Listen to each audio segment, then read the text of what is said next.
에베소서는 사도 바울께서 옥중에서 쓴 그런 서신인데,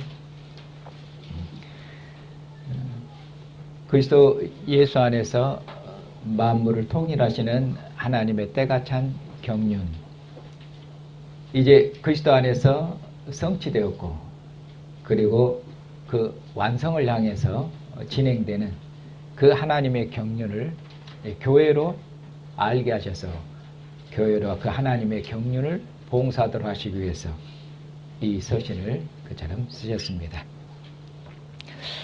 오늘 본문 말씀은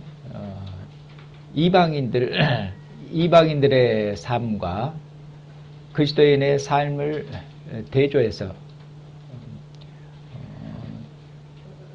그리스도인이 이방인과는 그런 전혀 다른 그런 삶을 통해서 그리스도 안에서 만물을 통일하시는 그 하나님의 경륜을 그처럼 봉사하도록 하시는 그런 말씀입니다. 오늘 본문 말씀은 이런 흐름으로 되어 있습니다. 제일 먼저는 이방인들의 삶에 대해서 말씀하고, 그리고 끝에서는 이방인과 대조되는 그리스도인의 삶에 대해서 말씀합니다. 그리고 가운데는 뭐가 있냐면은 그리스도인들은 왜 이렇게 살아야 되는가, 그것을 끝부분에서 말씀하는데, 그리스도인은 이러이러한 사람이기 때문에 그리스도인의 신분, 그리스도인의 정체성, 그리스도인들은 이러이러한 사람이기 때문에, 그렇기 때문에 이방인과는 다른 이러이러한 삶을 살아야 되는 것이다 하고, 가운데에 그리스도인의 정체성에 대해서 그것처럼 말씀하고 있습니다. 그럼 먼저 이방인들의 삶에 대해서 사도 바울께서 너희들은 이방인들처럼 행하지 말아라. 행한다는 것은 산다는 것입니다. 이방인들처럼 그렇게 행해서는 안 된다. 이방인처럼 살아서는 안 된다. 이제부터서는 그렇게 말해요. 너희는 더 이상 이방인이 아니다, 그 말씀입니다. 뒤에서 말씀하여 너희는 더 이상 이방인들이 아니고 너희는 그리스도 안에서 새로 지어진, 새롭게 창조된 새로운 사람이다. 너희들은 전혀 다른 새 사람이기 때문에, 이방인과 다르기 때문에 너희들은 이방인들처럼 그렇게 살아서는 안 되는 것이라고 그렇게 말씀하는 것입니다. 그럼 이방인들의 삶이라는 것은 무엇입니까? 자, 사도께서 뭐라고 말씀하시냐? 이방인들의 삶이라는 건 뭐냐? 이방인이 그 마음의 허망함으로 행함같이 행하지 마라. 이방인들은 그 마음의 허망함을 따라 행한다. 허망함이란 것은 헛된 것, 그 마음의 헛된 것을 따라서 행한다. 이방이 행하는 모든 것은, 그러면 달리 말하면 이방이 행하는 모든 것은 헛된 것이고 의미가 없다, 이런 얘기입니다. 그리고 또 뭐라고 말씀하냐면 18절을 보시면은 그들은 이방인들입니다. 그들의 총명이 어두워지고 그들 가운데 있는 무지함과, 총명이 어두워지고 그들 가운데 있는 무지함, 총명이 어두워졌으니까 어쩝니까? 어리석게 되고, 어리석다 그 말이죠. 그리고 무지하다, 무지하다고 말씀하죠. 무식하다는 거죠. 어리석고 멍충하고 무지하고 무식하고 이방인들이 그렇다 그 말이에요. 그리고 또 뭐라고 말씀하냐면은 마음이 굳어짐으로, 마음이 딱딱해짐, 마음이 굳어짐으로 말미암아 하나님의 생명에서 떠나 있는 자들이다, 이렇게 말씀하고, 또 19절을 보시면은 그들이 감각 없는 자가 되어 자신을 방탕에 방임하여 모든 더러운 것을 욕심으로 행하는 자들이다. 여기 보면은 방탕에 방임하여, 그러니까 방탕한 자들이고, 그리고 방탕한 자들이니까 모든 더러운 것을 행한다, 이렇게 이야기하고 있죠. 이 말씀을 듣고 아마 형제 자매님들 중에서는 고개를 갸우뚱하는 사람들도 있을 것입니다. 사도 바울께서 이방인들 보고 총명이 어두워졌다고 하고, 그리고 무지하다고 그렇게 말하잖아요. 그런데 이방인들이 이방인들 보면은 머리 좋은 사람들이 많은데, 그리스도인들보다 공부 잘하는 사람들이 많은데, 이방인들인데 고시도 합격하고, 이방인들인데 서울대 가고, 그리스도인들은 서울대 못 간 사람들도 많은데, 내 사도 바울께서는 이방인들이 이렇게 멍청하고 총명이 얻어졌다고 하고 무지하다고 말씀하는가? 고개를 갸우뚱해집니까? 안 해집니까? 갸우뚱해지지 않습니까? 이방인들이 그리스도인들보다 영어 수학을 잘하는 사람들 많이 있죠. 그것 보면은 머리가 멍청한 거 아닌데 사도께서는 왜 멍청하다고 말씀하시는가? 그런 얘기예요. 그 점을 생각해 봐야 되겠죠. 또 무지하다고 그랬잖아요. 그리고 또 여기 봅니까? 아주 방탕한 자들이라고 말하고 모든 더러운 것을 행하는 자들인데, 내가 아는 이방인들 안 그런 사람들도 많던데, 도덕적이고 윤리적이고 양심적인 사람들을 이방인들 보면 많이 있습니까? 없습니까? 많이 있던데, 내 이방인 친구들 중에 보면은 아주 정직하고 성실하고 도덕적으로 윤리적으로 탁월한 사람들도 많이 있던데, 그런 사람 있습니까? 없습니까? 있지요. 그러면 사도 바울께서 말씀하는 거 보고 좀 퀘스천 마크가 붙고 고개가 가우뚱해지지 않습니까? 그리고 이방인들이 이 머리가 어리석다고 하는, 머리가 멍청하다고 하는 이 이방인들이 지금 이 시대에 최첨단 그 발전된 기술과 과학으로 지금 인류의 고도의 발전된 문명을 건설했잖아요. 얼마큼 지금 그 발전된 이게 과학과 기술의 힘으로 이 발전된 문명, 인류의 역사에 있어서 등장하지 않았던 이런 초고도의 문명사회가 여기 보면은 이방인들이 건설했잖아요. 그런데 어떻게 이방인들이 멍청하다고 어리석다고 말할 수가 있느냐, 그 말이에요. 사도님께서 편견에 조금 사로잡힌 게 아니신가? 사도께서 뭔가 착각하신 것이 아닌가? 사도께서 착각하시거나 잘못 생각한 것이 아니고, 사도님의 생각은 곧 확도해서, 그러면 사도님은 그리스도의 대리자고, 이 사도님의 지금 생각에 말씀하는 게 누구가 지금 말씀하고 계신 겁니까? 그리스도의 말씀이며 하나님의 말씀입니다. 다시 말해서 이방인들에 대해서, 지금 이방인들의 삶에 대해서 이렇게 말씀하고 있는 것은 하나님께서 이방인들에 대해서 이렇게 말씀하신다는 거예요. 그럼 이 말씀을 바르게 이해하려면 어떻게 되냐면은, 우리가 보는 또는 이방인들이 스스로 생각하는 그런 어떤 기준, 관점, 그것을 벗어놓고 하나님의 관점에서 이 말씀을 바르게 이해하기 위해서는 하나님의 관점에서, 하나님의 판단에서, 하나님의 생각에서, 하나님의 지혜로 이 말씀을, 이방인들을 바라보고 그렇게 해야 이 말씀을 바르게 이해할 수가 있습니다. 여기 보면은 이방인들은 뭐냐? 사도께서, 하나님께서 말씀하기를 하나님의 생명에서 떠나 있도다, 그렇게 말씀합니다. 하나님의 생명에서 떠나 있도다 하는 말은 뭐냐면은, 이방인들은 하나님에 대해서 모르며, 그리고 이방인들은 하나님에 대해서 어쩝니까? 하나님을 대항하며, 이방인들은 자기들의 죄와 허물로, 하나님에 대해서 이방인들은 죽은 자들입니다. 이방인들은 하나님에 대해서 죽은 자들이에요. 어떤 의미로 죽었냐? 하나님을 섬기지 않고, 하나님을 모르고 하나님을 섬기지 않죠. 하나님께 감사하지 않고, 하나님을 찬양하지 않고, 하나님을 경배하지 않습니다.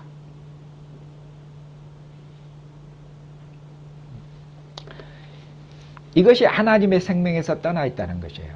하나님의 생명에서 떠나 있다는 것은, 다른 말로 이방인들은 하나님에 대해서, 다른 말, 하나님과의 관계에 있어서, 하나님을 향해서는 이방인들은 죽어있는 자들이라는 겁니다.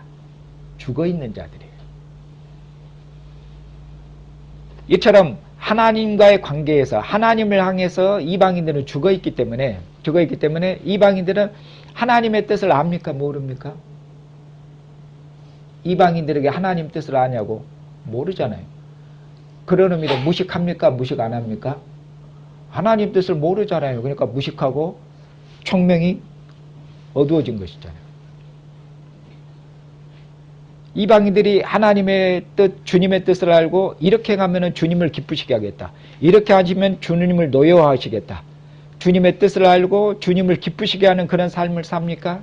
아니면은 주님을 진노케 하는, 주님이 싫어하는, 주님이 진노하시는 그런 삶을 삽니까? 이방인들은 주님이 기뻐하시는 선하시고 기뻐하시고 온전한 주님의 뜻을 모르기 때문에 그냥 말하면 자기들 마음대로 사는 거잖아요. 주님의 뜻을 모르기 때문에 주님을 어떻게 기뻐하실 줄도 기쁘시게 할 줄도 몰라요. 그런 의미로 그들의 총명이 어두워져 있고 그렇다는 말씀입니다. 다른 더 쉬운 예를 들자면은 바람난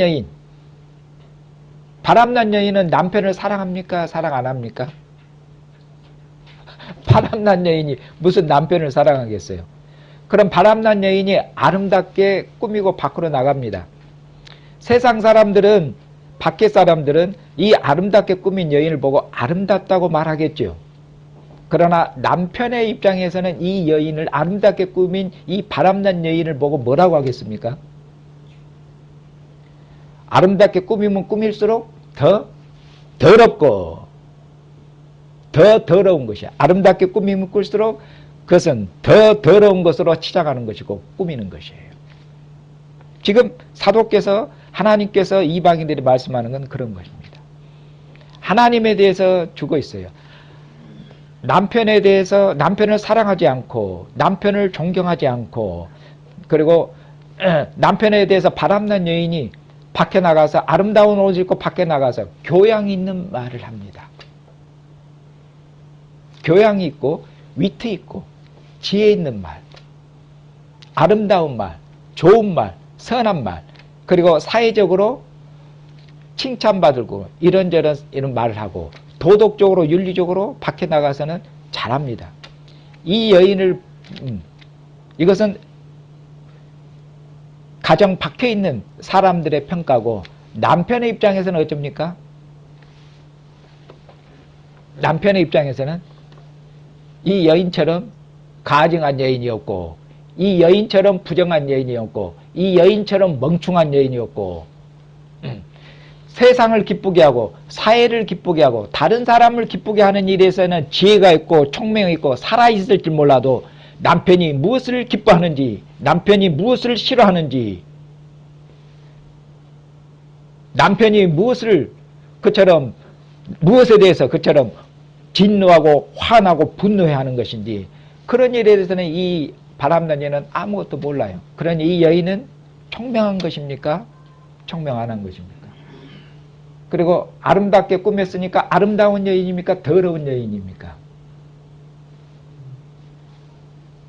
이 본문 말씀이 바로 하나님의 관점에서, 하나님께서 이방인들을, 세상을 보는 하나님의 눈이며 하나님의 관점이고 하나님의 판단이라는 것입니다. 우리는 이방인들을 볼 때 우리의 관점, 이방인들도 교양과 상식과 풍부하고 이런 관점을 볼 때 아름다운 거, 그건 이방인들의 관점이에요. 이 세상의 관점이에요. 우리는 하나님의 자녀이기 때문에 하나님을 따라 살아야 되고 하나님을 따라 생각해야 됩니다. 그래야 우리가 하나님의 자녀예요. 하나님의 생각과 하나님의 지혜와 하나님의 판단을 가지고 판단하고 그렇게 살아야 되는 거예요. 그래서 하나님의 판단으로, 하나님의 생각과 하나님의 지혜로 이 세상을, 이방인들을 보니까 뭡니까? 이방인들에게는 아름다운 것이 하나도 없습니다.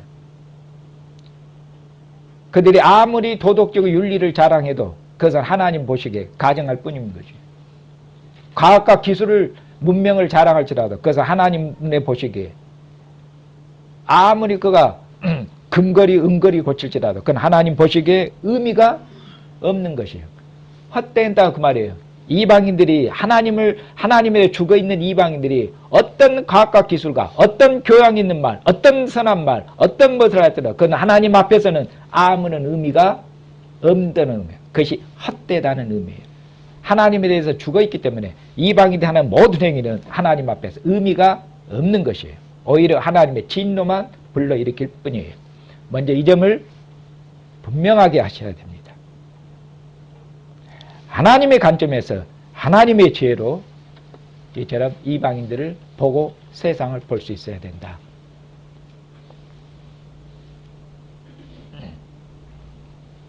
자, 그리고 나서 너희들은 이처럼 이방인들처럼 그렇게 살면 안 된다. 그렇게 말씀하셨죠. 그러면 왜 이방인들처럼 살면 안 됩니까? 너희가 전에는 이방인이었는데 너희들도 우리도 어때는 더 확대해서 우리들도 이전에는 뭡니까? 이방인들이어서 우리들도 뭡니까?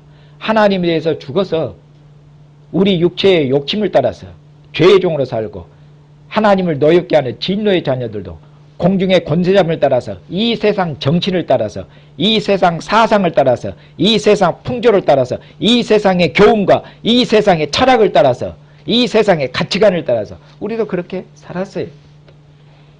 그러나 이제 너희는 그리스도 예수 안에서 너희는 어쩌냐? 새로 지어졌잖냐? 새로 탄생했고 이제 새롭게 창조되었지 않느냐? 이렇게 말씀하십니다. 그것이 뭡니까? 20절에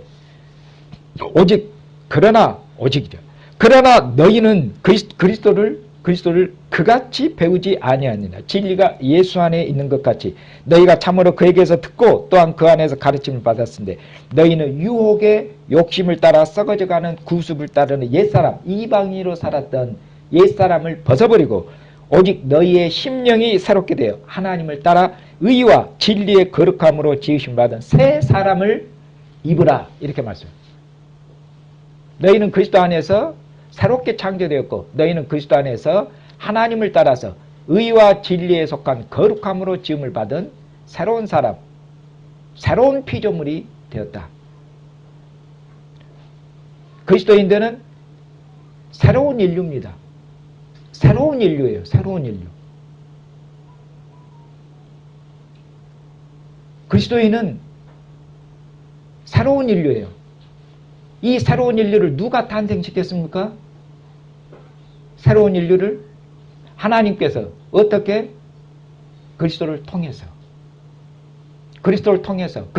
뭘 들었습니까? 그리스도를 통해서 진리를 들었고 그리스도를 통해서 배우고 그리스도를 통해서 받았죠. 진리는 그리스도의 말씀인데 하나님의 말씀인데 그리스도께서 하나님에 대해서 하나님 아버지에 대해서 가르치시고 그렇게 해서 우리는 하나님 아버지에 대해서 듣고 배웠다는 것이에요. 그리스도는 하나님의 본체 형상이어서 그처럼 그리스도를 배우는 거, 그리스도를 아는 것이, 그리스도를 보는 것이 하나님을 보는 것이에요.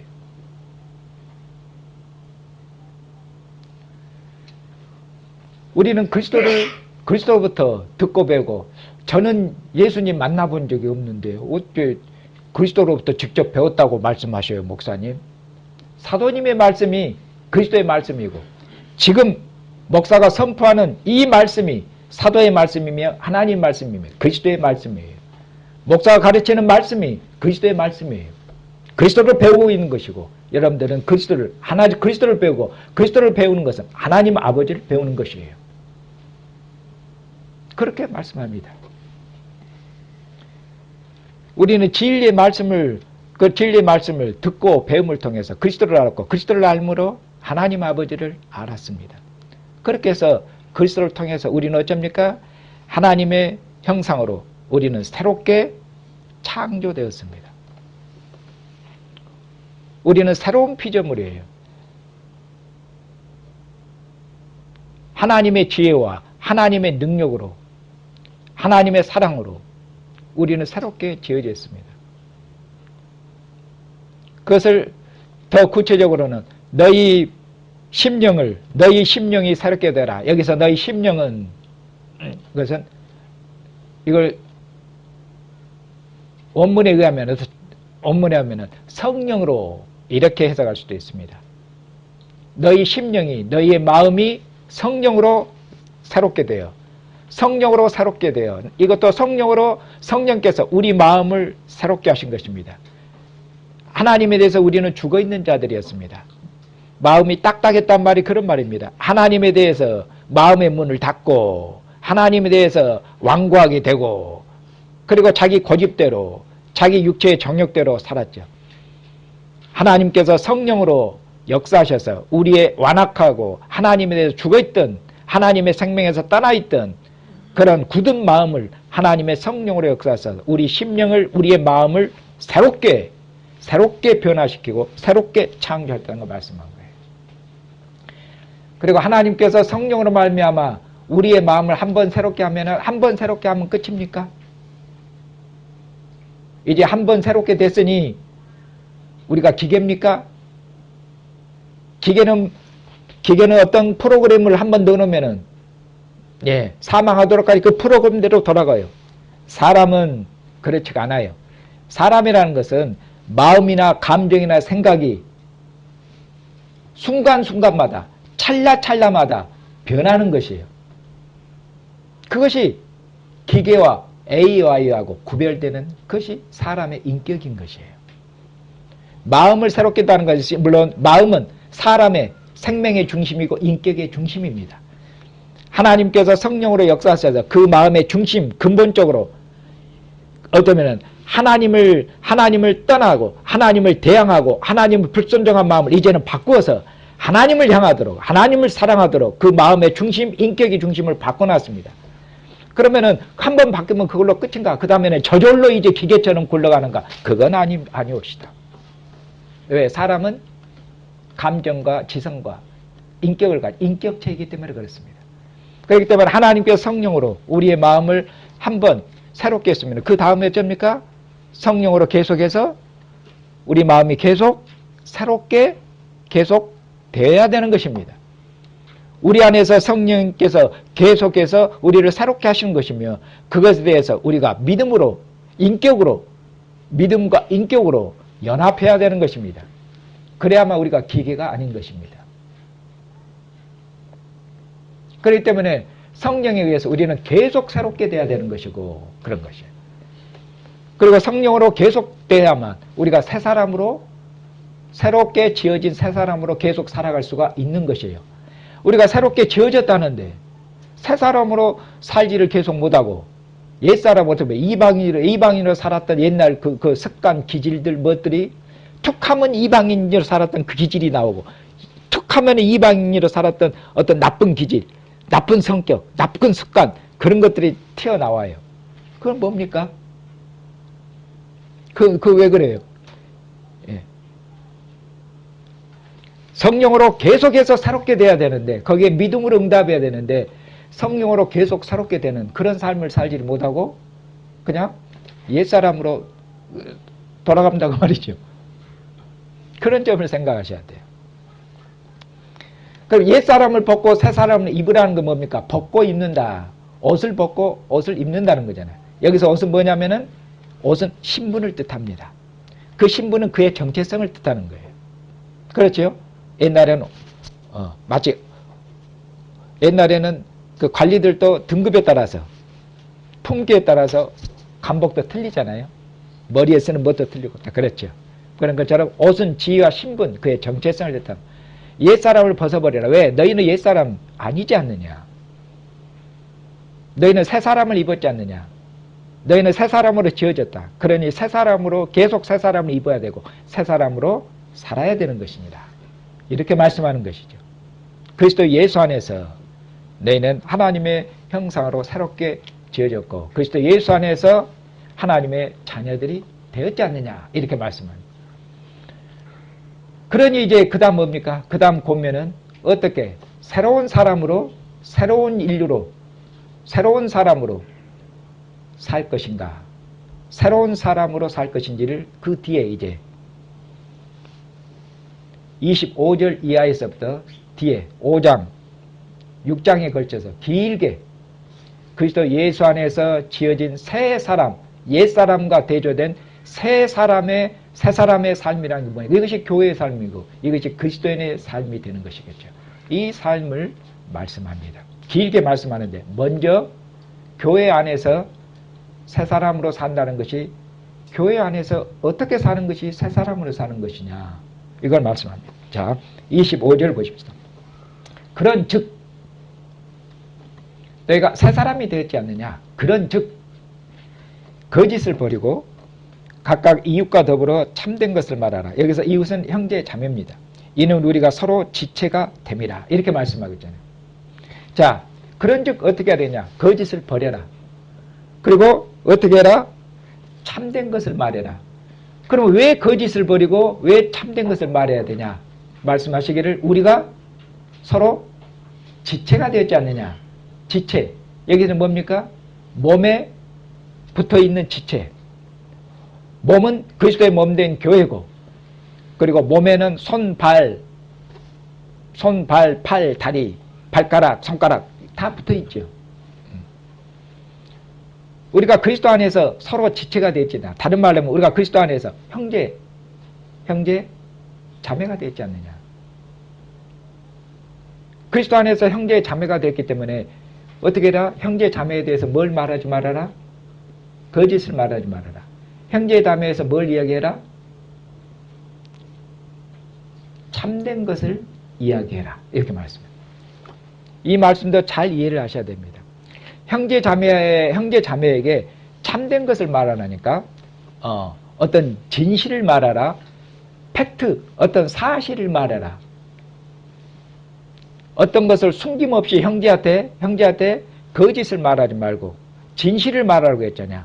그러니까 형제에게 팩트를 말하는 것, 사실을 말하라. 이것이 참된 것을 말하는 것으로 그렇게 오해하는 경우가 있습니다. 이 말씀을 그건 바르게 이해하지를 못한 것입니다. 그럼 여기서 거짓과 참된 것은 대조되는데 어떤 의미냐? 이미 본문 자체에 나타나 있습니다.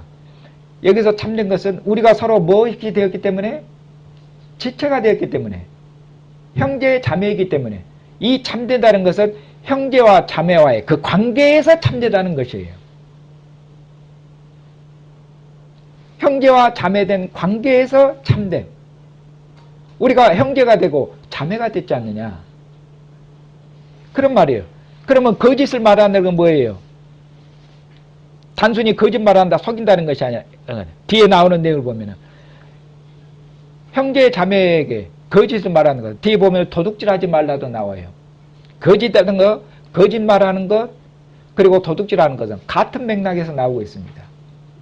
그리고 또 같은 맥락에서 나오고 있는 것이 형제에 대해서 뭐 나오냐면 분노하는 것. 형제에 대해서 지나치게 분노하는 것. 이것도 거짓말하는 것. 참된 것과 대조돼서 나옵니다. 형제에 대해서 지나치게 분노하는 것도 도둑질하는 것, 거짓말하는 것 같은 맥락에서 등장하고 있습니다.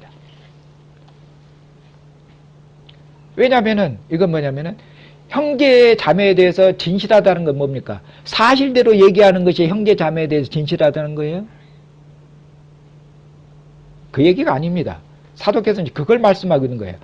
형제에 대해서 자매에 대해서 진실하다는 것은 형제 자매와의 관계에서 그리스도 안에서 하나님을 아버지로 부르는 우리가 하나님의 가족이 됐고 형제 자매가 됐다느냐. 형제 자매에 대해서 진실하다는 것은 형제 자매의 관계에서 서로 사랑하고 서로 우애하고 형제를 형제로 자매를 자매로 대하라는 것이에요. 그러니 형제를 사랑으로 대하지 않는 모든 것이 어떻습니까? 그런 의미로 형제 자매를 사랑으로 대하지 않는 모든 것이 뭐겠습니까? 그럼 그것이 거짓이에요. 형제 자매를 사랑으로 대하지 않는 모든 것은 형제 자매를 해하는 것이에요. 그 도둑질하는 것이에요. 사도께서는 이렇게 말씀하시는 것이에요. 그냥 팩트를 말하냐가 아니라 사실을 말하는데 이 사실을 형제를 위해서 자매를 위해서 말을 하느냐, 교회를 위해서 말을 하느냐, 덕을 세우기 위해서 말을 하느냐, 형제를 이렇게 세우기 위해서 말을 하느냐. 왜냐하면 진실을 말하는데 우리는 형제 자매를 사랑해야 되는데 진실을 말할 때도 형제를 위해서 그 진실이 사실이 누구를 위한 진실이고 누구를 위한 사실이냐 그 말이에요. 자기의 의로움을 내수기 위한 진실이냐, 자기의 의로움을 내세우기 위한 사실이냐? 그게 아니라 형제를 정죄하고 형제를 심판하고 형제를 비난하기 위한 사실이냐? 그것이 아니라 형제를 사랑해서 형제를 위해서 형제를 세우기 위해서 자매를 위해서 자매를 세우기 위해서 교회를 세우기 위해서 덕을 세우기 위해서 은혜를 끼치기 위해서 하는 진실이냐 말이냐? 사도께서는 그걸 말씀하고 계시는 것이에요. 그러니 사랑으로 말씀하고 사랑으로 말하지 않는 모든 것은 뭐겠습니까? 형제를 세우기 위해서 형제를 세우기 위해서 교회를 세우기 위해서 행하는 모든 말들이 형제를 위해서 자매를 위해서 교회를 위해서 한 사랑해서 위해서 하는 그런 말만 진실일 뿐이며 그리고 형제를 위해서 사랑해서 하지 않는 모든 말은 진실일지라도 그건 거짓입니다. 그것은 아무리 참을 말하고 사실을 말해도 그것은 거짓이에요. 왜? 그것은 형제를 자매를 해야 하는 것이며 형제와 자매를 무너뜨리는 것이며 형제와 자매를 무너뜨리는 것은 지체를 무너뜨리는 것이며 그것은 곧 교회를 무너뜨리는 것이기 때문에 그렇습니다. 그러니까 그런 것은 악한 것들이며 그런 것은 거짓이라고 그렇게 말씀하는 것입니다. 사도께서. 그리고 이 특별히 이 거짓을 바로 그 뒤에 뭐하고 연결시키냐면은 분노하고 연결시킵니다. 분을 내도 죄를 짓지 말며 해가 지도록 분을 품지 말아라. 특별히 사도께서 25절부터 32절까지 강조하는 것은 분노입니다. 분노예요. 26절에서 분노에 대해서 나오고 그리고 29절에 보면은 더러운 말은 입 밖에 내지 말라고 하는데 이 더러운 말이 뭘까요? 생각해 보시고 그 다음에 31절에는 너희는 모든 악독과 노함과 분냄과 떠드는 것과 비방하는 것. 근데 여기 모든 악독, 노함, 분냄, 노함, 분냄 여기 모든 악독도 분노하는 모든 악독이에요. 떠드는 것 분노해서 떠드는 것이에요. 비방하는 것 분노해서 뭐 비방하는 거예요. 욕하는 것이에요. 전부 다 분노예요. 분노해서 하는 모든 말 그런 건 이거 뭐 이거 분노해서 하는 그 입 밖에 나오는 모든 것들 더러운 것. 그건 형제를 세우기 위한 말이 아니기 때문에 그건 더러운 것이에요. 악한 말이고. 그걸 이야기하고 있는 거예요. 그리고 그런 말씀은 32절과 대조되어 있어요. 서로 친절하게 하며 서로 친절하며 불쌍히 여기며 긍휼히 여기며 서로 인자하게 인자하며 서로 용서하기를 하나님께서 그리스도 안에서 너희를 용서하신 것 같이 하라. 이 말씀과 대조되어 있잖아요.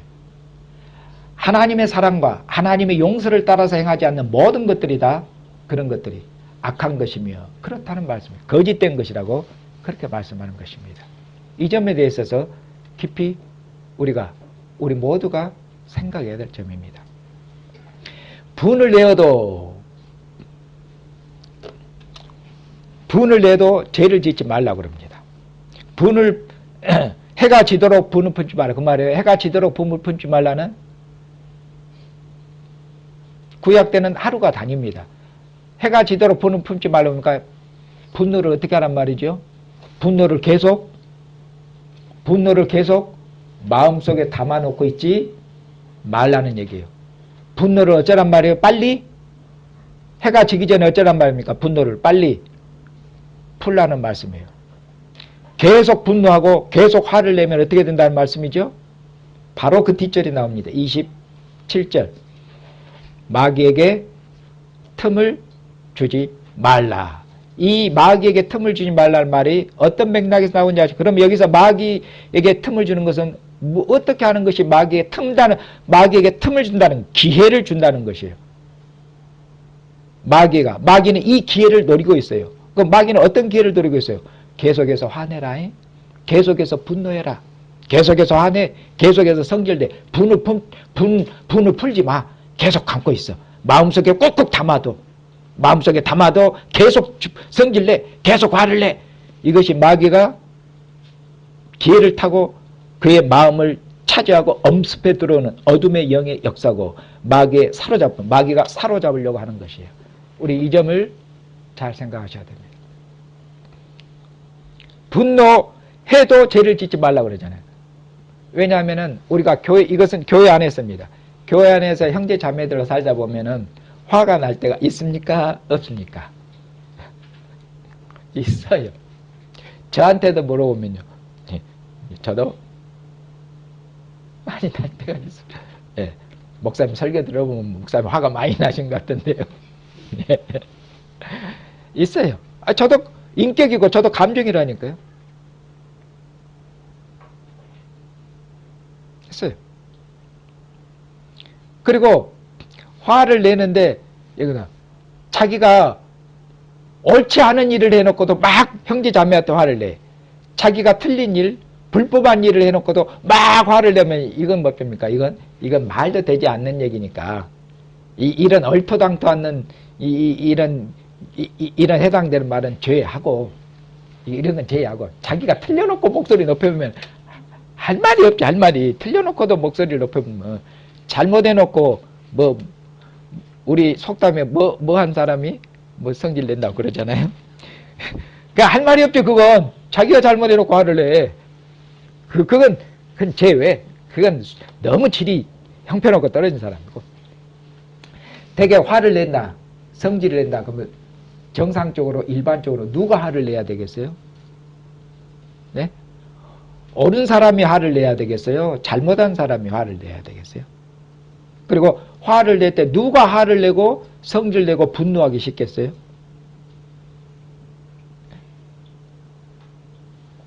예, 옳다고 하는 사람이 목소리가 올라갑니다. 공감하십니까? 심지어는요, 자식도 부모 앞에서 부모 말씀을 들었는데 부모 말씀이 안 맞는 것 같다. 그리고 자기 생각이 옳은 것 같다. 그러면 부모한테도 자식이 말할 때 부모한테 목소리가 점점 크레센도로 점점 이게 커지는 것을 볼 수 있습니까? 없습니까? 일반적이죠. 예, 그러니까 제가 말하는 게 공감이 되시죠?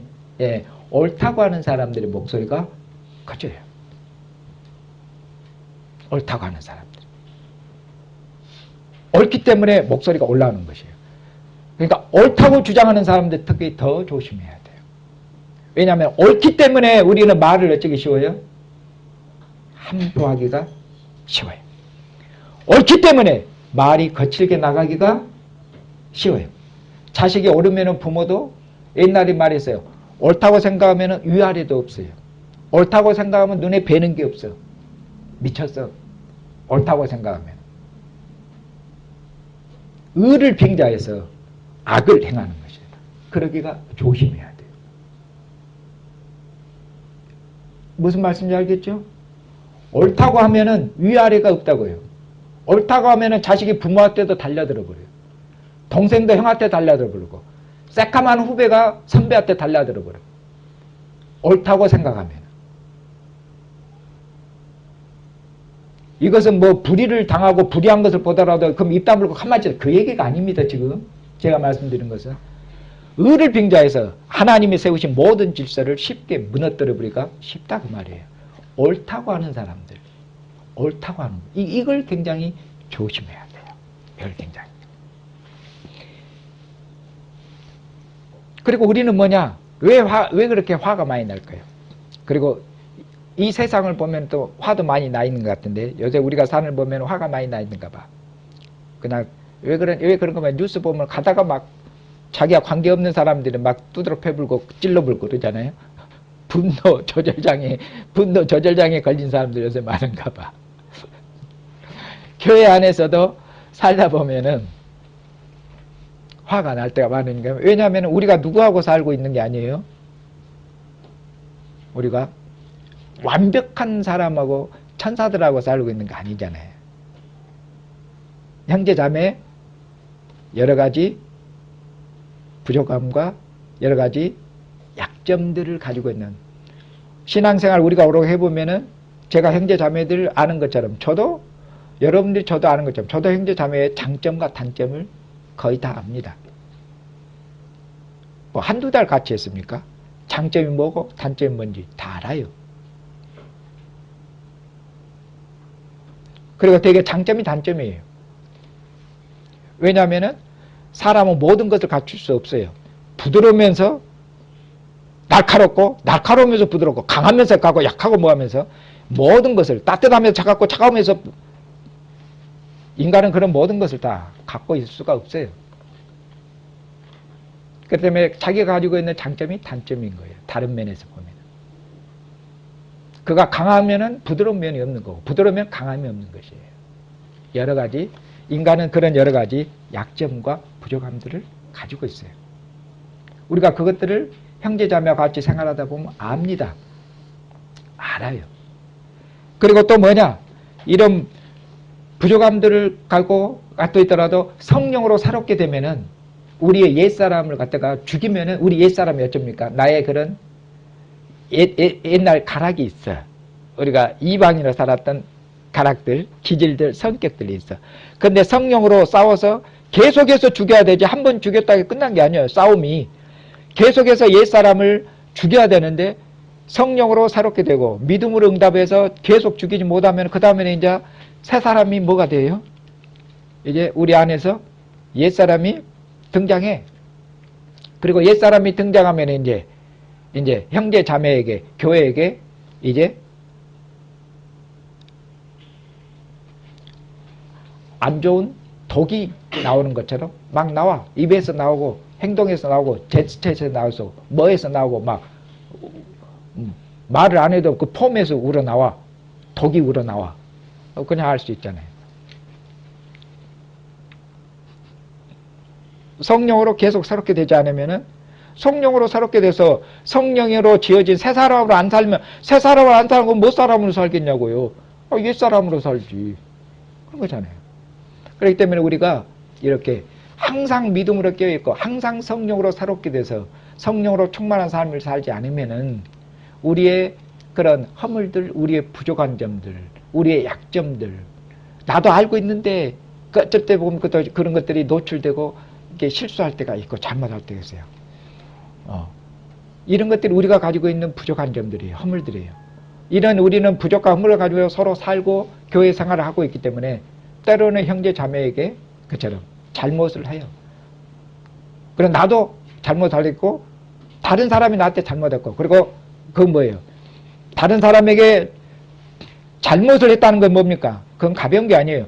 잘못을 했다는 것은 우리는 인격을 가지고 있는 거거든. 그리고 자존감이 있는 것이에요.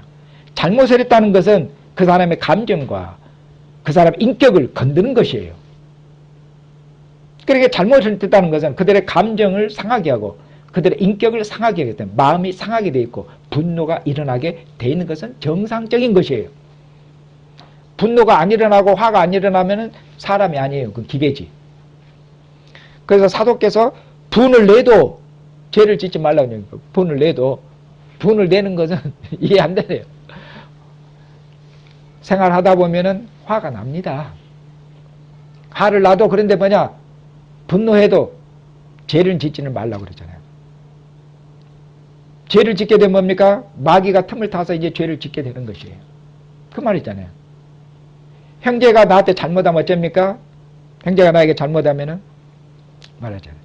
성질이 나요. 화가 나요. 분노해요. 잘못했으면 사과를 해야 될 거 아니에요. 그리고 빨리빨리. 사과도 안 하네. 성질이 나지 더 나. 잘못했는데 더 심지어는 잘못해놓고 큰소리 쳐. 잘못했는데 뭘 잘못했는지도 몰라. 성질이 더 나지. 그러더라도 어쩌란 말이에요. 그러더라도 나에게 잘못한 사람은 어쩝니까? 이 보면은 분을 낸다는 것은 이제 재판하 그 형제를 정죄한다는 것이에요. 율법으로 판단하는 것이에요. 우리 장로님, 우리 목사님, 우리 집사님 저런 가는 것 보니까 기본이 안 돼 있네. 저러면서 어떻게 집사지? 저러면서 어떻게 장로지? 저러면서 어떻게 목사지? 아이고 저런 사람도 집사가 아니고 잡사시구만. 또 장로가 아니고 뭐라고 하시더라. 목사가 아니고 또 뭐라고 하시더라. 어떤 형제 자매가 잘못했는데 그 잘못한 거 그것만 생각하셔요. 그리고 거기서부터 계속 논리적으로 개진하면 안 돼요. 논리적으로 계속 개진하고 추론해갖고 마음까지 인격까지 더듬어서 형제를 판단하고 재판한 그는 자기를 재판장으로 올려 세우는 것이고, 그것은 모세율법으로 그걸 판단하는 것이라. 그것은 옛사람의 방식이에요. 형제를 정죄하고 형제를 정죄하는 것이에요. 너 같은 사람이 집사냐? 너 같은 사람이 그리스도인이냐? 너 같은 사람이 교회 다니냐? 너 같은 사람, 그것은 정죄하는 거고 심판. 그것은 하나님이 하실 일이지 우리는 그걸 할 일이 아니에요. 우리는 형제 자매거든요. 그럼 어떻게 해야 되는 거예요? 용서라고 그러잖아요. 하나님께서 그리스도 안에서 우리를 용서한 것처럼 용서해라. 왜? 우리는 새로운 피조물 아니냐? 하나님의 자녀가 아니냐? 자녀는 누구를 따라서 행해야 됩니까? 누구를 닮아야 되죠? 아버지 닮아야죠. 아버지, 자식이. 아버지 닮아야 돼요. 하나님께서 우리를 용서한 것처럼 그렇게 용서해라. 잘못했다고 사과를 안 하는데요. 그래도 마음을 먼저 풀고 용서할 준비를 하고 마음을 열어야 돼요. 하나님께서 우리가 사과했다고 잘못했다고 빌지도 않았는데 하나님 아들을 빌지도 않았는데 하나님 아들을 보내주잖아요. 내가 너희들이 싹싹 빌리면은 내가 아들을 보내주마. 싹싹 빌고 잘못했다고 엎드리면 하나님이 그러셨습니까? 우리가 죄인되고 원수됐을 때 하나님이 먼저 우리를 사랑하셨고, 우리가 하나님 잘못했습니다 하고 하나님 앞에 사과하고 엎드리고 우리가 먼저 한 것이 아니라 하나님 앞에 잘못했다고 사과의 손을 내밀지 않았을 때 하나님이 먼저 선제적으로 하나님이 우리를 사랑하셨고 우리와 화해하기를, 우리를 용서하기를 원하셔서 아들을 보내셨어요. 이 아버지의 사랑과 아버지의 용서와 이 용서를 우리가 그리스도 안에서 배웠잖아요. 아버지를 닮아야 됩니다. 우리가 아버지의 자녀고 새로운 피조물이잖아요. 하나님의 자녀잖아요. 이방인들과는 다르잖아요. 그렇기 때문에 그렇게 하라고 말씀하겠습니다. 형제에 대해서 분노해서, 형제에 대해서 분노하면은 그 다음에 분노해서 입에서 나오는 말이 형제에 대해 좋은 말 나옵니까? 분노해서? 형제에 대해서 분노해서 입에서 나오는 말이 그 다음에는 형제를 해야 하는 모든 더러운 말, 비방하는 말, 이런 말이에요. 비방하는 말, 떠드는 말, 목소리가 높아져서 형제에 대해서 비방하고 비난하고 그런 말, 이게 모든 악독한 말, 악의의 말. 이제는 형제를 형편없는 형제로, 형편없는 자매로, 형편없는 사람이 아주 이렇게 형제를 형편없는 사람으로, 그런 악한 말, 모든 말들이 그렇게 나오게 되는 것이에요. 그러지 말아라. 그것이 마귀가 노리고 있는 노림수다. 그렇게 하면 뭐냐? 형제 자매를 해야 하는 것이고 교회도 무너뜨린 것이고 너도 망한다. 왜? 그렇게 하고 나면 속이 시원한가요? 부부싸움하고 나면 속이 시원하고, 부부싸움하고 나면 내가 이겼어. 속이 시원하네. 아이, 그동안 아이고 남편한테 많이 당했는데 내가 이번에는 한번 남편을 KO 시켜버렸어. 말로. 아내가 속이 시원해. 오늘은 잠도 편히 자. 그런 아내가 어디 있답니까? 부부싸움에는 승자도 패자도 없어요. 아시잖아요. 왜? 우리는 하나잖아요. 하나. 형제 자매라면서요. 형제 자매잖아요. 형제 자매끼리 싸우면서 누가 이겼는지 그 뭐가 있어요 그게. 그것은 자기 마음도 상해. 그 점을 깊이 생각하셔야 됩니다.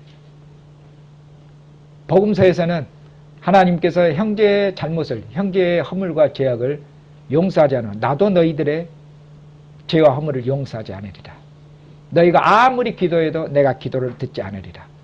진정으로 용서하지 않으면 베드로 사도께서는 형제가 70번에 7번 그처럼 잘못했더라도 용서해라. 아버지의 사랑을 나타내라고 그렇게 말씀하지 않습니까? 이것이 뭡니까? 이게 새 인류예요. 그리스도 안에 지어진 새로운 인류, 이방인들이 못하는 사랑, 이방인들이 못하는 용서.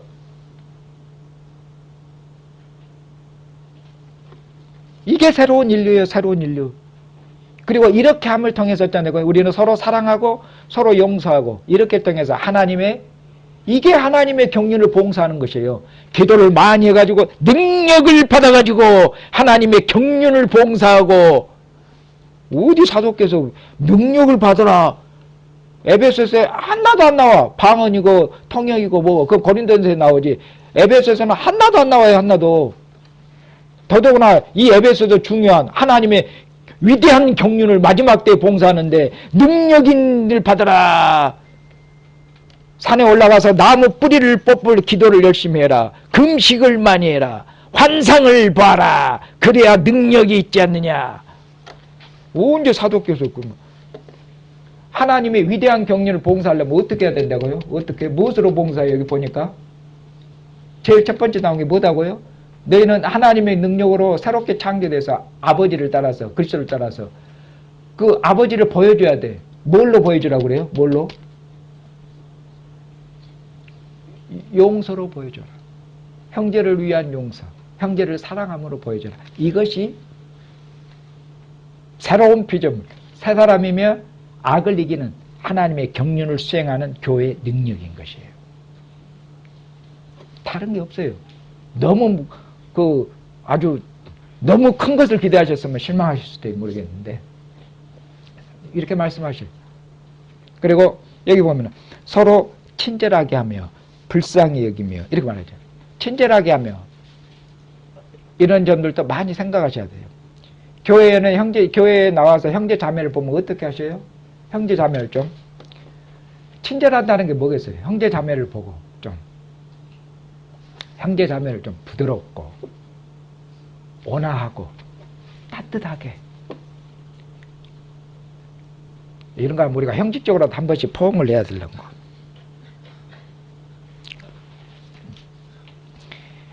형제 자매를 교회 원에서 보면은 좀 따뜻하고 온기 있고 부드럽고 냉기가 흐르고 쌀쌀 맞고 차갑고 그렇게 하지 마시고 또 일주일에 한 번씩 보는데 좀 따뜻하게 부드럽게 좀